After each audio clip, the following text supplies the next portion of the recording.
Right coming to details. దేశవ్యాప్తంగా corona virus కేసులు క్రమంగా పెరుగుతున్నాయి. ఇప్పటివరకు కొత్త వేరియంట్ JN1 కేసులు 21 నమోదయ్యాయి.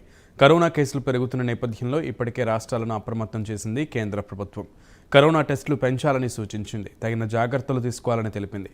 తెలంగాణ రాష్ట్రంలోనూ కరోనా కేసులు పెరుగుతున్నాయి. గత 24 గంటల్లో రాష్ట్రంలో 6 కొత్త కోవిడ్ కేసులు వెలుగు చూసినట్లు తెలంగాణ వైద్య ఆరోగ్య శాఖ తన కరోనా బులెటిన్లో తెలిపింది. 538 మందికి పరీక్షలు చేయగా 6గురికి కరోనా పాజిటివ్ వచ్చింది.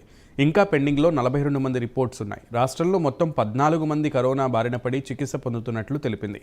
ఈ కేసులన్నీ హైదరాబాద్ నగర పరిధిలోనే ఉన్నాయి.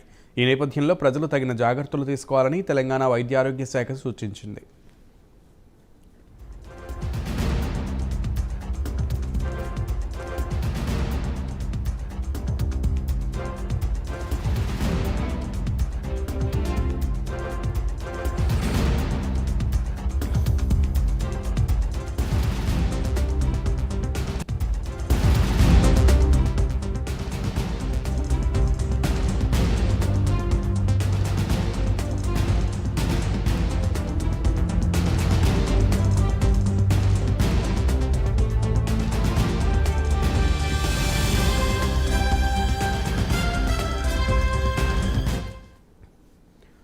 కోవిడ్ పాజిటివ్ వచ్చి తీవ్రమైన లక్షణాలతో ఉన్న రోగులు ప్రభుత్వ కోవిడ్ ఆసుపత్రిలో చికిత్స తీసుకోవచ్చని వైద్యారోగ్య శాఖ అధికారులు తెలిపారు.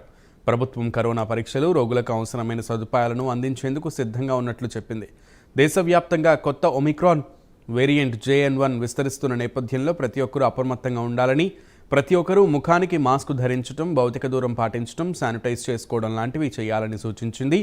అనవసరమైన ప్రయాణాలకు వెళ్లకూడదని పౌరులకి అభ్యర్థించింది. ఇక జ్వరం, దగ్గు, జలుబు, శ్వాస తీసుకోవడంలో ఇబ్బంది, శరీర నొప్పులు, తలనొప్పి ఉంటే వెంటనే వైద్యులను సంప్రదించాలని వైద్యారోగ్య శాఖ అధికారులను సూచించారు. కేరళ, గోవాతో పాటు పలు రాష్ట్రాల్లో కరోనా కేసులు ఎక్కువగా నమోదవుతున్నాయి. దేశంలో కొత్త వేరియంట్ కేసులు 21 నమోదు కావడం గమనార్హం. ఒక్క గోవాలోనే 14 మంది దీని బారిన పడినట్లు నీతి ఆయోగ్ సభ్యుడు VK పాల్ బుధవారం తెలిపారు. మహారాష్ట్ర, కేరళలో ఒక్కొక్కటి చొప్పున కేసులు వెలుగు చూసినట్లు తెలిపారు. కరోనా వ్యాపిస్తున్న క్రమంలో అన్ని రాష్ట్రాలు అప్రమత్తంగా వ్యవహరించాలని సూచించారు.